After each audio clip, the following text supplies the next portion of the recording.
अखंड मंथन के सभी दर्शकों को नमस्कार। मैं हूं शेखर त्रिपाठी और आप देख रहे हैं हमारा YouTube चैनल अखंड मंथन। आज के भविष्य के समाचार में हम लाए हैं अक्टूबर में एक बहुत बड़ी घटना घटने की एक ऐसी जानकारी जिसे हम ज्योतिषी आधार पर तो आपको बताएंगे ही, साथ ही साथ इसका वैज्ञानिक तथ्य भी बताएंगे, ताकि अगर आपको ज्योतिष पर विश्वास ना हो तो फिर आप इसके वैज्ञानिक तथ्य से ये समझने का प्रयास करें कि जो हम कह रहे हैं उसमें कोई तर्क तो है।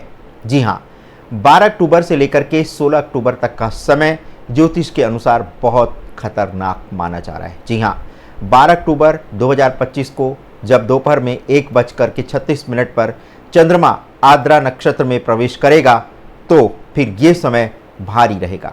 भारतीय ज्योतिष की परंपरा कहती है कि आद्रा नक्षत्र का स्वामी राहु है और राहु का स्वभाव है अनिश्चितता, भ्रम और अचानक पैदा होने वाली परिस्थितियां।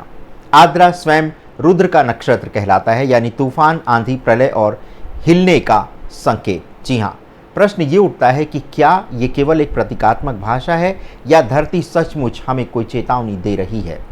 अगर ज्योतिषी परिप्रेक्ष्य की बात करें तो 15 अक्टूबर यानी कि 12 से 15 अक्टूबर 2025 का जो समय है वो आद्रा नक्षत्र के प्रभाव में रहने वाला है और इसका जो प्रभाव रहेगा वो आंसू, गर्जना और भारी बदलाव का संकेत दे रहा है।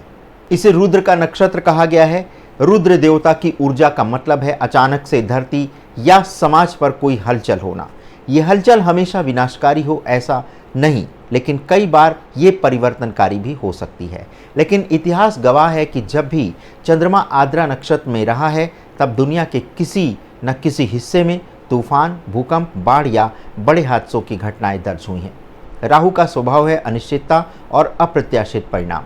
इसीलिए आद्रा नक्षत्र में चंद्रमा की उपस्थिति को प्राचीन ग्रंथों ने धरती की छाती में कंपन और मानव जगत में उथल पुथल का संकेत माना है। यहाँ महत्वपूर्ण बात यह है कि 12 अक्टूबर दोपहर से लेकर के 15 अक्टूबर तक ये विशेष विंडो सक्रिय रहेगी, यानी 12 से 15 अक्टूबर के बीच अगले 3 दिन उथल पुथल और धरती की ऊर्जा पर बहुत बड़ा प्रभाव डालने जा रहे हैं। अब आते हैं उस हिस्से पर जो आपके अखंड मंथन को बाकी सभी ज्योतिष भविष्यवक्ताओं से अलग करके आपको कुछ तथ्य दिखा रहा है, यानी सिर्फ कहाँ खतरा है ये बोल करके हम आपको छोड़ नहीं देंगे, बल्कि क्यों वही जगहें ज़्यादा संवेदनशील हैं और 12 और 15 अक्टूबर की आद्रा विंडो में उनका वैज्ञानिक ज्योतिषी कनेक्शन भी आपको स्पष्ट रूप से बताएंगे। तो चलिए अब आपको हम बताते हैं कि आखिर ये 12 से 15 अक्टूबर का ये जो विंडो है दुर्घटना का, ये क्यों सक्रिय होता है। पहली बात हम बताते हैं हिमालय का क्षेत्र क्यों विशेष रूप से सावधान रहने का है। जम्मू कश्मीर, हिमाचल, उत्तराखंड, नेपाल सीमा और ये जो समय है, ये जो क्षेत्र है, ये क्यों आखिर वैज्ञानिक इसके लिए एक विशेष अलर्ट जारी कर रहे हैं। अगर हम देखें तो हिमालय अभी भी जन्म ले रही पर्वतमाला है। भारतीय प्लेट और यूरेशियन प्लेट की सीधी टक्कर यहाँ होती है। हर साल लगभग 2 सेंटीमीटर का धक्का इस पूरी रेंज को मिलता है। इस कारण ये पूरा क्षेत्र तनाव में रहता है। 1905 का कांगड़ा भूकंप, 1934 का नेपाल बिहार भूकंप और 2015 का नेपाल गोरखा भूकंप सब ने इसी क्षेत्र की संवेदनशीलता साबित की है। आद्रा का कनेक्शन क्या है? आद्रा का प्रतीक है अचानक हिलना और रुद्र की गर्जना। हिमालय इस हिलावट का सबसे बड़ा केंद्र है, इसीलिए जब भी आद्रा सक्रिय होता है हिमालयी क्षेत्र विशेष चौकसी की मांग करता है। अब बात करते हैं पूर्वोत्तर भारत की। असम, मणिपुर, नागालैंड, त्रिपुरा और अरुणाचल प्रदेश। वैज्ञानिक कारण क्या है कि ये क्षेत्र इंडो बर्मा आर्क और आसाम सेस्मिक जोन का हिस्सा है। यहाँ भारतीय प्लेट का टकराव बर्मा माइक्रो प्लेट और इंडोनेशियन प्लेट से होता है। 1897 का शिलांग भूकंप जो कि 8.1 तीव्रता का था और 1950 का असम भूकंप जो कि 8.6 तीव्रता का था, ये इतिहास में दर्ज सबसे बड़े भूकंपों में से एक माना जाता है। ये क्षेत्र आज भी एनडीएमए और एनसीएस के हिसाब से जोन 5 यानी सबसे संवेदनशील क्षेत्र में गिना जाता है। आद्रा का कनेक्शन है राहु का और राहु प्रधान आद्रा जो है वो भ्रम और अनिश्चितता का प्रतीक है। पूर्वोत्तर की भौगोलिक स्थिति ही ऐसी है कि हर बार झटका यहीं से अप्रत्याशित रूप से आता है। इसीलिए 12 से 15 अक्टूबर की विंडो में यहाँ अतिरिक्त निगरानी की ज़रूरत है। अब बात करते हैं अंडमान निकोबार द्वीप समूह। जी हाँ, सबडक्शन जोन कहलाता है ये। सुनामी का यहाँ बहुत खतरा रहता है। वैज्ञानिक कारण अगर बात करें तो ये सुंडा सबडक्शन जोन का हिस्सा है। 2004 की हिंद महासागर सुनामी यहीं से शुरू हुई थी। यहाँ Bharat Australia plate Indo Burma plate के नीचे धंस रही है। समुद्र के नीचे अगर बड़ा भूकंप आता है तो उसका असर सिर्फ भारत ही नहीं पूरी दुनिया के तटीय इलाकों पर पड़ सकता है। आर्द्रा का कनेक्शन क्या है? आर्द्रा का एक और अर्थ है जल तत्व का प्रकोप। जल और रुद्र ऊर्जा का संगम जब भी हुआ है, सुनामी या समुद्री तूफानों के संकेत बढ़े हैं।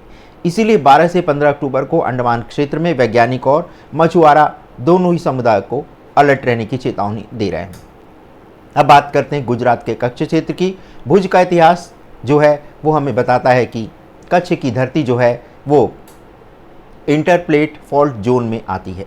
2001 के भुज भूकंप में 7.7 तीव्रता का जो भूकंप आया था, इसने ये साबित किया कि ये क्षेत्र भी उतना ही खतरनाक है जितना हिमालय या अंडमान। यहाँ कच्छ मेनलैंड फॉल्ट और कार्टोल हिल फॉल्ट जैसी सक्रिय दरारें हैं। आर्द्रा का इससे कनेक्शन क्या है? आर्द्रा का गुण है धरती का फटना और धूल धक्के जैसी घटना होना। भुज जैसे इलाकों में ये संकेत और भी गहरा हो जाता है क्योंकि यहाँ धरती पहले से ही कमज़ोर है। इसीलिए गुजरात का कच्छ 12 से 15 अक्टूबर की आर्द्रा विंडो में चौकसी की सूची में सबसे ऊपर हम देख रहे हैं। अगर हम ऐतिहासिक संदर्भों की बात करें तो जब भी आर्द्रा नक्षत्र में चंद्रमा रहा है तब बड़ा बड़ा हादसा हुआ है। और अब हम आपको बताते हैं कि जब जब चंद्रमा आर्द्रा नक्षत्र में रहा है तब तक किस तरह की घटनाएं हुई हैं। चलिए, 26 जनवरी 2001 जबकि आर्द्रा नक्षत्र में चंद्रमा था, भुज में बड़ा भूकंप आया था और कई पंचांगों में इसे राहु प्रभावित काल भी माना जाता है। नतीजा ये हुआ कि भारत ने 7.7 तीव्रता का भीषण भूकंप झेला जिसमें हजारों लोग की जान चली गई। सुनामी आई थी 26 दिसंबर 2004 को हिंद महासागर क्षेत्र में। भारतीय ज्योतिषियों के अनुसार उस समय चंद्रमा आर्द्रा नक्षत्र में प्रवेश कर चुका था। रुद्र ऊर्जा और जल तत्व के संयोग ने इतिहास की सबसे बड़ी समुद्री आपदा को जन्म दिया था। 14 देशों में तबाही और 2 लाख से ज़्यादा लोगों की मौत। जापान के भूकंप की बात करें तो जापान में भूकंप और सुनामी 11 मार्च 2011 को फुकुशिमा में आया था और इस घटना के समय भी चंद्रमा आर्द्रा नक्षत्र के चक्र से गुजर रहा था। जापान की धरती हिली, सुनामी आई और परमाणु दुर्घटना तक हो गई। यही उदाहरण आर्द्रा की विनाशकारी छवि को मजबूत करता है। अब बात करते हैं वैज्ञानिक परिप्रेक्ष्य की। धरती की धड़कन और 72 घंटे का वैज्ञानिक रहस्य क्या है? तो अगर वैज्ञानिकों के दृष्टिकोण से देखा जाए तो भूकंप अचानक नहीं आता है। धरती के अंदर उसकी तैयारी लंबे समय से चल रही होती है। जब प्लेटें आपस में टकराती हैं या खिंचाव बनता है तो धरती की सतह के नीचे कई सूक्ष्म संकेत पैदा होते हैं। इन संकेतों को ही वैज्ञानिक प्रिकर्सर्स कहते हैं, यानी आने वाली बड़ी घटना के पहले की चेतावनी। माइक्रोसेस्मिक नॉइज़ यानी कि धरती की धड़कन, यानी कि धरती हमेशा सूक्ष्म तरंगे पैदा करती रहती है। ये तरंगे समुद्री लहरों और वायुमंडलीय गतिविधियों से उत्पन्न होती हैं, लेकिन जब ज़मीन की परतों में दबाव असामान्य रूप से बढ़ता है तो यही तरंगे असामान्य पैटर्न दिखाने लगती हैं। वैज्ञानिक इन्हें माइक्रोसेस्मिक नॉइज़ कहते हैं। इन्हें आप धरती की धड़कन भी समझ सकते हैं। सामान्य समय में ये धड़कन स्थिर रहती है, लेकिन जब किसी फॉल्ट लाइन पर दबाव बढ़ता है तो इसकी गति और तीव्रता बदल जाती है। यही परिवर्तन संकेत देता है कि कभी भी कुछ भी भूकंप जैसा संकेत मिल सकता है। अब बात करते हैं आयनोस्फेरिक डिस्टर्बेंस की। तो आकाश का संदेश धरती की सतह पर जो बदलाव होते हैं उनका असर ऊपरी वायुमंडल यानी आयन मंडल आयनोस्फेयर पर भी पड़ता है। कई बार बड़ा भूकंप आने के 24 से लेकर 72 घंटे पहले उपग्रहों में ये दर्ज किया गया है कि आयन मंडल में इलेक्ट्रॉनिक गड़बड़ियाँ बढ़ जाती हैं। उदाहरण के तौर पर 2011 के जापान भूकंप से ठीक पहले जीपीएस सैटेलाइट ने टोटल इलेक्ट्रॉन कंटेंट यानी टीईसी में असामान्य बदलाव दर्ज किए थे। वैज्ञानिक मानते हैं कि धरती की सतह से निकलने वाली गैसें और विद्युत चुंबकीय तरंगें ऊपर जाकर इस तरह की गड़बड़ी पैदा करती हैं। इसे हम यूं कह सकते हैं कि भूकंप से पहले धरती आकाश को भी संकेत भेजती है। अब बात करते हैं ग्राउंड वाटर और रेडोनेंस गैस की। धरती की नसों में बदलाव का एक और महत्वपूर्ण प्रिकर्सर है वो है भूमिगत जल और गैस का व्यवहार। कई रिसर्च में ये पाया गया है कि भूकंप से कुछ दिन पहले जल स्तर अचानक बदल जाता है। कहीं पानी नीचे चला जाता है, कहीं पानी ऊपर अचानक आ जाता है। इसके साथ ही धरती के अंदर से रेडॉन गैस का रिसाव भी बढ़ जाता है। 2001 के भुज भूकंप और 2008 के सिचुआन चीन में जो भूकंप आया था उसमें ये पैटर्न दर्ज किया गया था। इसका कारण यह है कि ज़मीन में दरारें पड़ने लगती हैं और उन दरारों से गैसें और पानी बाहर आने लगते हैं। इसके अलावा एनिमल बिहेवियर, जी हाँ, प्रकृति का सबसे पुराना अलार्म इंसान भले ही उपकरणों के संकेत से पाए, लेकिन जानवरों की इंद्रियां धरती के सूक्ष्म बदलाव को पहले से ही महसूस कर लेती हैं। कई बार देखा गया है कि भूकंप से पहले कुत्ते भौंकने लगते हैं, पक्षी असामान्य ढंग से उड़ने लगते हैं, मछलियां पानी से बाहर कूदती हैं या गाय बैल अचानक चंचल हो जाते हैं। 1975 में चीन के हैचेंग भूकंप से पहले हजारों सांप और चूहे अपने बिल छोड़ करके बाहर निकल आए थे। ये देखकर स्थानीय प्रशासन ने सतर्कता बरती और लाखों लोग समय रहते सुरक्षित स्थानों पर पहुंच गए थे। परिणाम स्वरूप उस भूकंप में अपेक्षाकृत कम जनहानि हुई। अब बात करते हैं कि आखिर वैज्ञानिक 72 घंटे की चेतावनी क्यों देते हैं किसी भी भूकंप के आने से पहले। तो इन सब संकेतों, चाहे वो धरती की धड़कन हो, आयन मंडल की गड़बड़ी हो, भूमिगत पानी का बदलाव हो या जानवरों का व्यवहार, ये सब आमतौर पर भूकंप आने से कुछ घंटों से लेकर 3 दिन पहले तक दिखाई देते हैं।